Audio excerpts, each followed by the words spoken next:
ఓవర్లలో 96 పరుగులు చేయాలి. ఎలాంటి పిచ్ మీదైనా సరే, ఎలాంటి పరిస్థితుల్లోనైనా సరే చేజింగ్ చాలా కష్టం.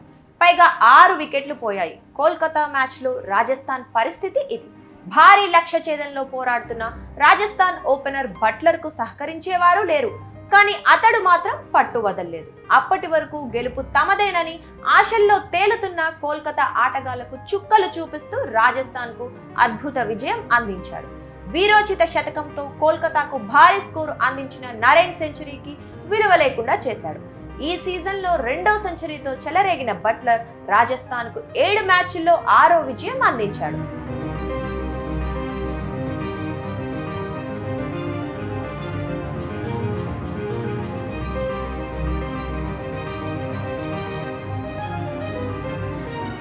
కోల్కతా వేదికగా మంగళవారం రాత్రి Kolkata night riders, Rajasthan Royals జట్ల మధ్య జరిగిన మ్యాచ్ అభిమానులకు మజా అందించింది.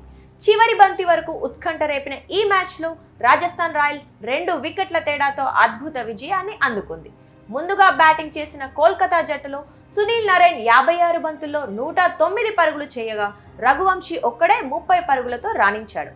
చివర్లో రింకు సింగ్ 9 బంతుల్లో 2 సిక్సర్ల సహాయంతో 20 పరుగులు చేయటంతో 6 వికెట్ల నష్టానికి 223 పరుగులకు ఇన్నింగ్స్ ముగిసింది.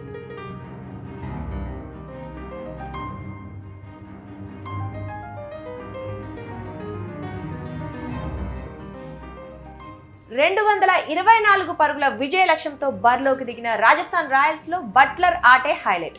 ఓవైపు వికెట్లు పడుతున్నా లెక్క చేయక 6లు 4లతో మైదానాన్ని ముంచెత్తాడు. 60 బంతుల్లో 107 పరుగులతో అజేయంగా నిలిచి తన జట్టును విజయ తీరాలకు చేర్చాడు. రియాన్ పరాగ్ 34 పరుగులతో రాణించగా చివర్లో పావెల్ 13 బంతుల్లో 26 పరుగులు చేసి బట్లర్కు సహకరించాడు.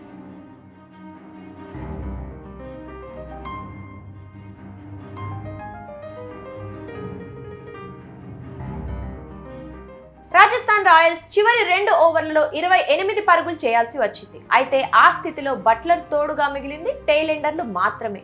బట్లర్ జోరు కొనసాగిస్తూ 2 సిక్స్లు 4 బాదటంతో 19వ ఓవర్లో 19 పరుగులు వచ్చాయి. ఆఖరి ఓవర్లో 9 పరుగులు చేయాల్సిన స్థితిలో బట్లర్ తొలి బంతికే 6 బాది సెంచరీ పూర్తి చేసుకోవడంతో పాటు రాజస్థాన్ విజయానికి మార్గం సుగమం చేశాడు. అయితే ఆ తర్వాత 3 బంతులకు పరుగులు రాకపోవటంతో ఒక్కసారిగా ఉత్కంఠ రేగింది. అవతలి వైపు ఆవేష్ ఖాన్ ఉండడంతో సింగిల్స్ తీసే అవకాశం వచ్చినా బట్లర్ తీయలేదు. అయితే తర్వాతి 2 బంతుల్లో వరుసగా 2-1 పరుగులు చేసిన బట్లర్ జట్టును విజయ తీరాలకు చేర్చాడు.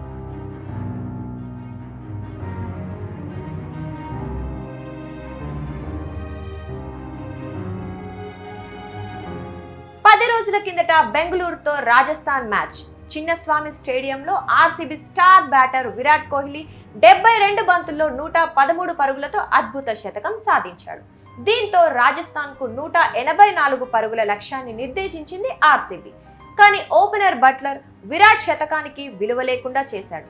ఇన్నింగ్స్ చివరి బంతికి సెంచరీ అందుకోవడంతో పాటు జట్టును గెలిపించాడు. మంగళవారం కోల్కతా జట్టులోనూ నరైన్ మెరుపు శతకం సాధించాడు.